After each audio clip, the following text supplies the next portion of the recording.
Hi, welcome to the August edition of Kentucky Farm Bureau Reports. We're here at Jeremy and Joanna Hitton's farm. We're going to talk to Jeremy, get an update on crop conditions on this very diverse farm here in LaRue County.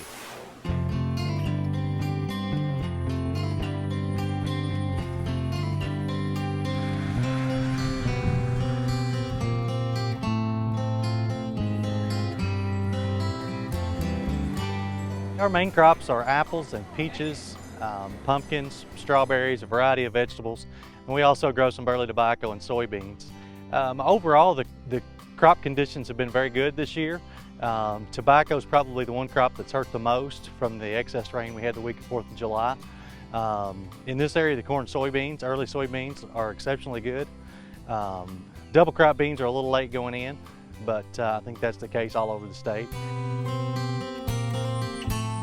Our fruit crops have been very good so far. Had plenty of rain. We had a good spring, no late freezes, so we've got a good set of fruit and plenty of water to make them grow and size up right. So far so good on all the fruits and vegetables. You know, it's amazing to see that we can have such a change from one year to the next. Last year we were about 3 weeks ahead all the way through the summer, ahead of normal in terms of when we picked our vegetables and when we picked our various varieties of apples and peaches. This year we're at least normal, maybe a couple weeks behind normal, so we're a full month behind where we were this time last year as far as what's ready to pick. But crop condition wise, there's no comparison. We were watering things every day this time last year, and we've not had to irrigate any at all so far this season, so that's been a nice change.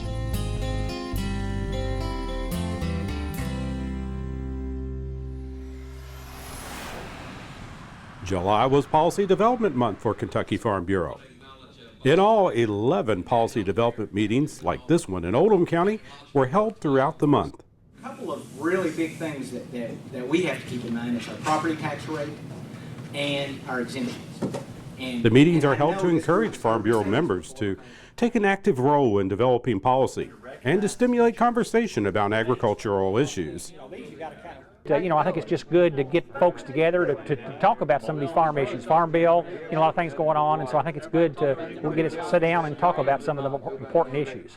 Those attending the meetings say being active in policy development is an important part of being a Farm Bureau member. I would definitely think the whole grassroots thing is very helpful because it just helps all the different counties come together and figure out what are the issues within our region or district, and then we can take it to the state level and on up if it needs to go that way. The Farm Bill continues to be an important legislative issue. Here is Mark Haney to give an update on the newest developments. We've been advocating, pushing for the Farm Bill to be enacted and approved really for 2 years. And last year we got an extension into the Farm Bill, so it really is important that we go ahead and get this finished. There's a number of reasons for that. Not only is it a safety net for our program crops, but it also becomes so important to rural America and certainly rural Kentucky.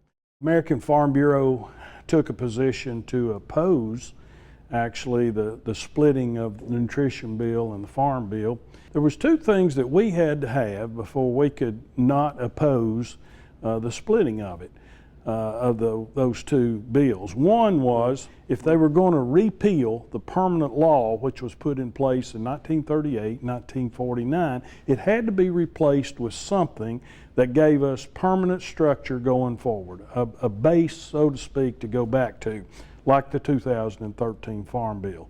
The second point was when they addressed this, they did it under a closed rule where unkind amendments, negative to agriculture, negative to production agriculture, couldn't be placed on the Farm Bill right there. Those 2 things were really what we relayed to our delegation, is that we have to have those 2 things in place before we really would oppose it. And we didn't, though. They addressed those 2 to our satisfaction. Farm Bill extension expires September 30th. It's extremely important that we get this piece of legislation done, finished, and signed by the President. Kentucky Farm Bureau recently sponsored its annual Roadside Farm Market Tour. Their first stop was Janie's Dairy Barn in Bowling Green. This year, participants toured 14 agribusinesses in Kentucky, Tennessee, and Alabama. They were able to get a first-hand look at how other roadside farm markets operate.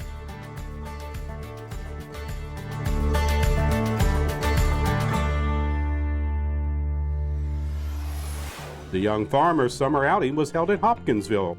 Over 300 young farmers from across the state attended the annual event, sponsored by Kentucky Farm Bureau.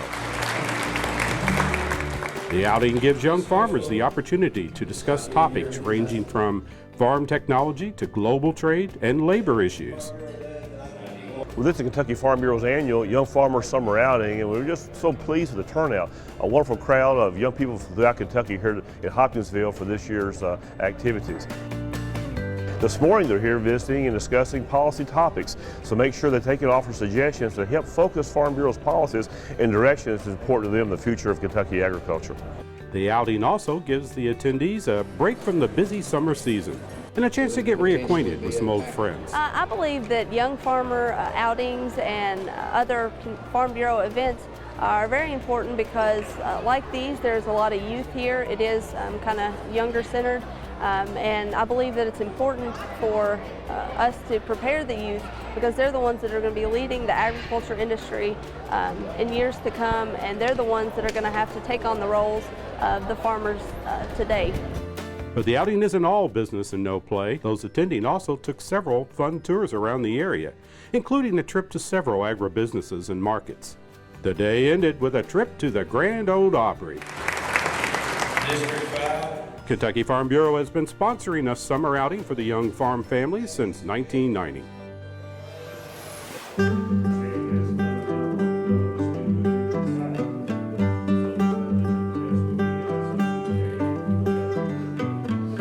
The Kentucky Farm Bureau Federation Board held their summer meeting in Lexington this year, where they had a chance to get caught up on issues facing our farming communities. It was indeed a roller coaster. As the Senate passed their bill 954, we thought, well, let's see if the House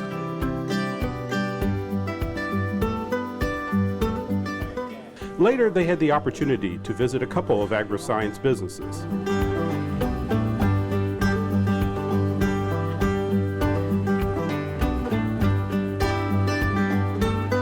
These visits give the board the opportunity to stay abreast to changes and new developments in the agriculture community.